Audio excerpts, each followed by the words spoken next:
La disputa entre Salomón y Adonías. Atención, amigos, que viene bíblico el asunto. A la edad de 70 años, el rey David de Israel yacía solo en su lecho. Los cortesanos que rodeaban la cámara real en el Palacio de Jerusalén estaban inquietos por la salud declinante del monarca. Se lee en el libro de los Reyes que lo cubrían con ropas, pero el punto no entraba en calor. Uno de los sirvientes que había atendido al rey durante muchos años y que conocía bien los gustos de David, sugirió una forma de alegrarlo. Se realizó una especie de concurso de belleza hasta que al fin se encontró a la mujer apropiada. Una dama muy hermosa y muy joven llamada Abisag, oriunda, como sabe usted, de Sunam, la sunamita, ¿no? Sunam era una población situada en las colinas próximas a Jerusalén. Reclutada para servir en el harem, Abisag fue conducida al palacio y preparada para ser presentada al rey. Pero cuando la hermosa Abisag entró en la cámara de David, el rey siguió tiritando sin remedio bajo las cobijas. Abisag al final sirvió a David como acompañante, pero no pudo acercársele demasiado. En ese estado, lo único que le quedaba por hacer a David era elegir un sucesor de entre los hijos que estaban vivos y después morir. Ahí estaba Adonías, el mayor de los sobrevivientes, que David había tenido con Agit, y Salomón, que David había tenido nada menos que con la hermosa Betsabé. David y Betsabé era además una película. Yo no me acuerdo quién trabajaba. Robert Taylor, quizá. ¿Quién era la mina? Susan Hayward, Jan Simon. No me acuerdo, era Morocho, ciertamente. Pero no me puedo acordar, Mira aquí la vi. Bueno, pero no importa, no hemos venido aquí a hablar de cine, sino a hablar de la falta de pavimento en el Gran Buenos Aires. Ah, no, perdón. De la sucesión de David. Perdón, discúlpeme. Que se me traspapeló el libreto del programa de mañana en que sí hablaremos del pavimento en el Gran Buenos Aires. Adonías y Salomón competían entonces por el trono. La idea de sucesión dinástica, sin embargo, era algo totalmente nuevo en el antiguo Israel, y no existía ninguna ley ni costumbre que ayudara a resolver el conflicto planteado por los reclamos de los príncipes. En realidad sí, la idea de la primogenitura existió siempre y tenía un antecedente glorioso en la lucha entre Jacob y Esaú, que lucharon incluso en el vientre mismo de la madre. Así que la idea de la sucesión no es solo política, es también familiar, y esa idea estaba fuertemente enraizada en las costumbres de Israel. El caso es que Adonías, como hijo mayor, daba por sentado que iba a heredar la corona. Bueno, entonces si no existía tradición, ¿por qué me dice usted, Rolón, que Adonías daba por sentado que iba a heredar la corona? Quiere decir que sí había una tradición. Así que, no me toques. Bueno, también esté bien, me equivoqué. No me toques la corbata, Con las pinzas no se puede. Bien. Cuentan que Adonías era un muchacho muy bien parecido. ¿A quién? Muy bien parecido al chancho, ¿no? Que jamás había ofendido al rey David con su conducta. Pero precisamente por esos días, conforme la salud de David empezaba a perderse, Adonías comenzó a presumir y a actuar como un rey sin corona. A todas partes donde iba, Adonías llevaba 50 guardias y carros. Imagínense, más de lo que probablemente había en todo el reino, según dice Voltaire. Y osó presidir sacrificios rituales, cosa que era prerrogativa del rey, en ceremonias de las cuales su hermano y rival, Salomón, fue excluido. Mientras el pobre David descansaba en su cámara, Adonías recorría el palacio y buscaba aliados. Tuvo varios muy importantes, pero Salomón, que parecía el más débil, tenía la lealtad de una persona que contaba más que todas en términos de influencia sobre el rey. La madre de Salomón, Betsabé, el gran amor del rey David. Betsabé debía presentarse ante David y recordarle un viejo juramento que una vez el rey le había hecho. Parece que alguna vez David le había prometido que Salomón sería su sucesor. Pero en realidad esto que acabo de decir parece que es mentira. Hasta el momento en que Betsabé decide recordar la promesa a David, no hay en las escrituras mención alguna de un juramento de esa índole. Varios eruditos sostienen que en realidad los partidarios de Salomón contaban con Betsabé para persuadir al viejo David de que había hecho un juramento que ya no recordaba. Parece que el tipo no había prometido nunca nada, pero como estaba viejo, lo apuraron. Le dijeron, ¿te acordás lo que me prometiste? Sí.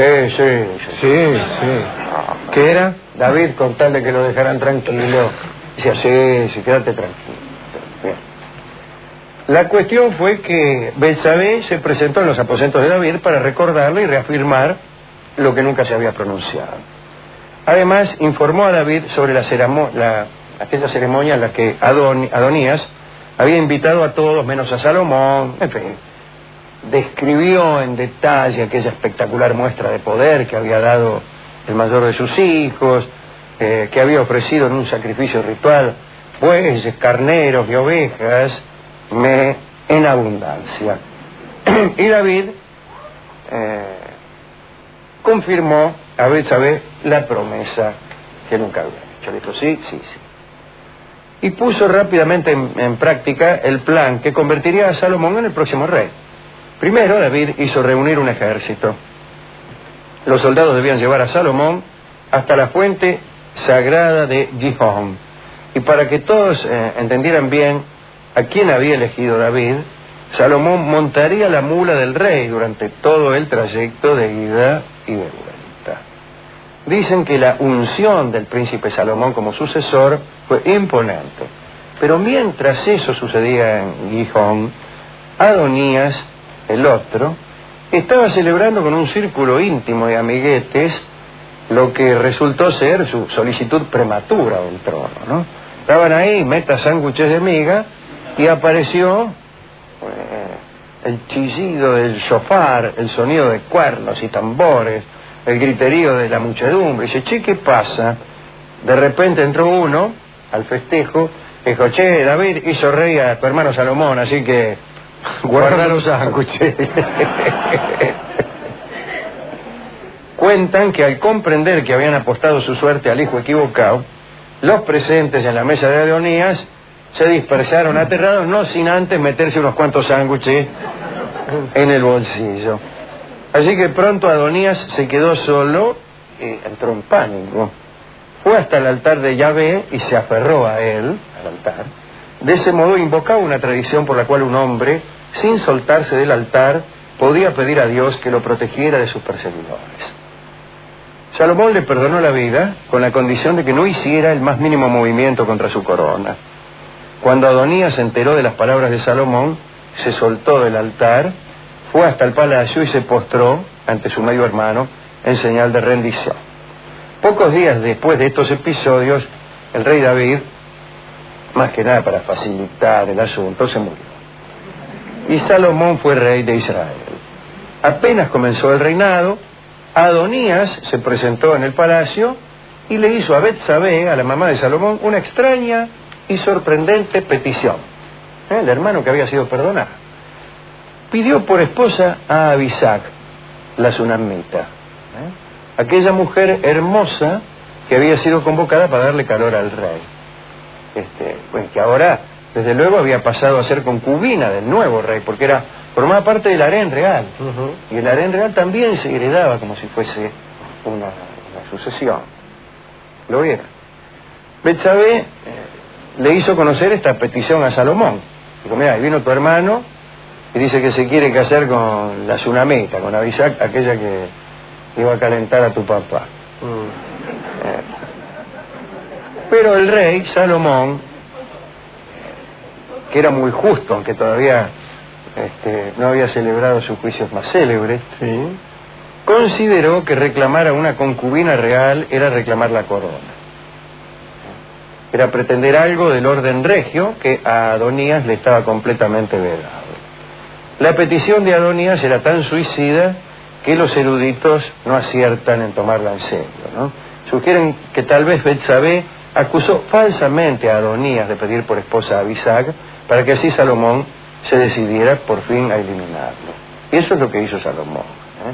Dice, bueno, la justicia es esto: cuando alguien pide por esposa a una integrante del harén real, lo eliminamos. Y a esto lo llamamos justicia. Salomón le encargó a un tal Benaías, que era capitán de la guardia, que Adonías fuera ajusticiado, y Adonías cayó muerto, atravesado por varias espadas. Esa es la triste historia de Adonías. Que vaya a saber, pobre, si habrá pedido, si no habrá pedido a Abisag, y si la pidió igual. Con decirle que no. Sí, claro, no, flaco mía. Con presentarle a la hermana o algo.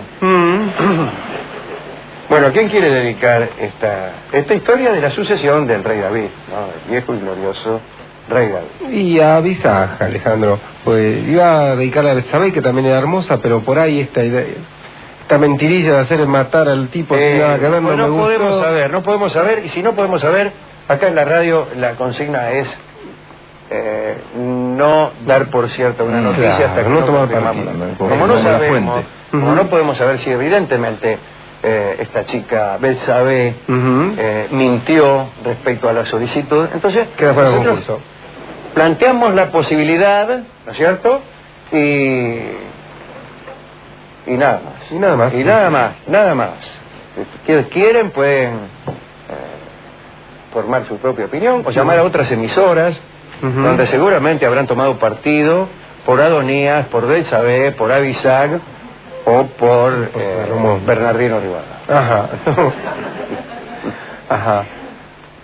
Bueno, yo entonces Abisag, pues el amigo Salomón, considerado el rey más sabio, de partir chicos por la mitad y matar hermanos. Eso lo hizo el de chico por la mitad justamente para que no lo hiciera. Claro. Pero, por ahí había una crueldad que es a veces indispensable. Tenemos que ser justos y considerar que estamos en una época de la historia y no en otra, ¿no? Sí, seguro. Algunos historiadores pretenden que un rey hebreo se comporte como el secretario de un sindicato.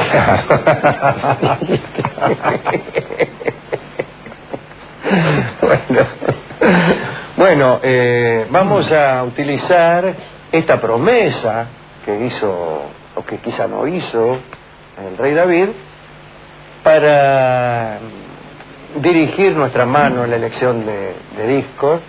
Y justamente el que hemos elegido se llama Promesa, que es un bello vals de Mabel Wayne, como tantos valses de esta norteamericana que componía valses allá por la década del 30. Uno de ellos, no creo equivocarme, ¿no? ¿Es de Wayne? ¿De Mabel Wayne? De Eddie Kane. Ah, no, de Eddie Kane, que también. Está bien. Discúlpeme, pero está bien. Está bien, está dentro del género, Eddie Kane. Mabel Wayne es la de Ramón. Pero son todos esos valses y canciones que muchas veces cantaron cantantes de tango. Esta es Promesa y lo escuchamos en la versión de Juanjo Domínguez.